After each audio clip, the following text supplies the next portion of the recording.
month of June, so I figured what better time than now to talk about June. Hello, I am Bookbound Mama. On this channel, I love to talk about books that I love. I also love costume bounding, or book bounding, if you will. I've also been sharing pieces of music that seem to sort of fit the mood or certain scenes from some of these books. Today's book is called Joone. This is by Emily Kate Moon, and this was published in 2013. Joone is 5 years old. She loves the colors orange and purple. She loves ice cream sandwiches. Joone has a pet turtle named Dr. Chin. Joone does not spell her name the way we spell the month of June. She spells it with a smiley face.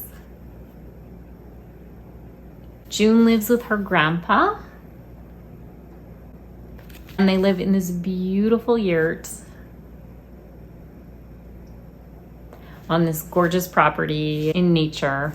Joone is the one addressing the reader. She is very chatty, and she tells us all about just how she spends her life and her days. Joone is very playful, and she loves to be helpful in the ways that she can. She organizes her grandpa's books in rainbow order, leaves ice cream sandwiches in the mailbox,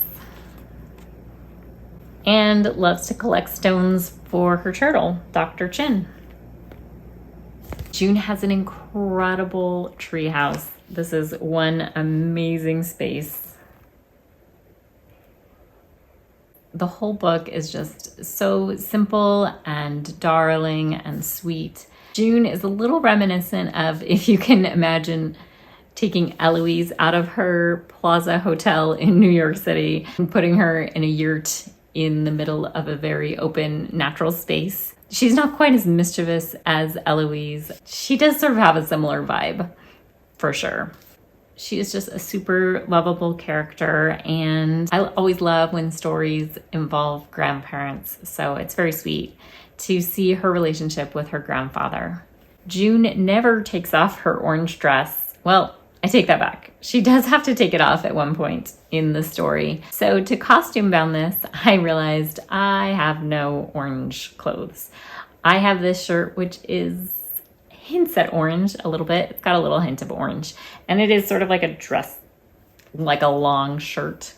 I'll see if I can do a more full-length view of it. And I wore a purple headband, which is just the sleeve of an old shirt I was making t-shirt yarn with.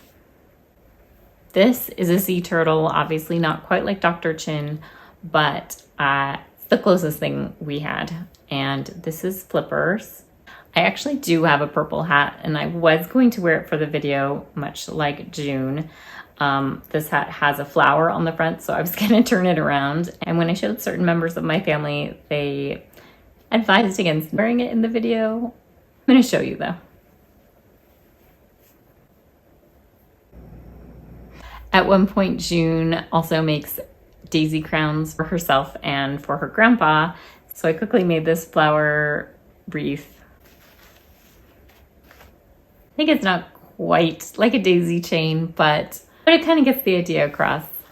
If you are a teacher or a librarian and you like the idea of costume bounding or book bounding characters from books that you're sharing with your students, and you don't have something that will work in an obvious way, the whole point of book bounding or costume bounding is just to give little hints or nods to the book or characters. And so you have, an orange piece of fabric that you can wear as a headband, or an orange and a purple piece of fabric that you can wear as headbands. That could work. If you have an orange scarf or a purple scarf, just something that gives kind of a little nod to the book, or again, making a really simple actual daisy chain or a fako flower wreath like I did. You don't have an orange shirt in this instance. Joone also loves purple, and I think at the end of the book she actually wears a purple nightgown.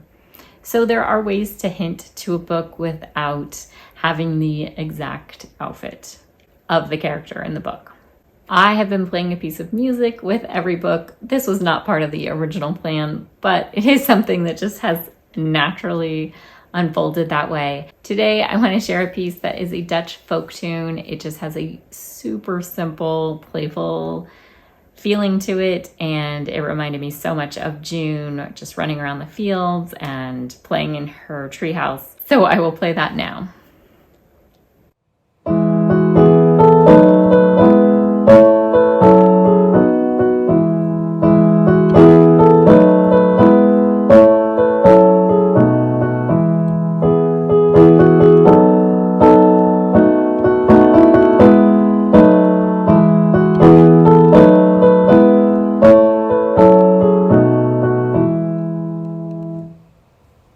And that is all for today. I thought this book was a super good one for kicking off the month of June. And while it's not technically summer, it's sort of getting to feel like the summer vibe with kids getting out of school and the heat kicking in. And while this book doesn't really mention a specific season, it just kind of has that feeling of relaxed summer days. So if this sounds interesting to you, I hope you have a chance to check this book out. I will link below to my Substack where I do a written review of the books that I talk about here. I will also have links to my bookshop page where you can find these books as well. I think that is all for today. I look forward to seeing you next week when I have a couple of pretty fun Father's Day books to share. Thank you so much for being here, and I will see you next time.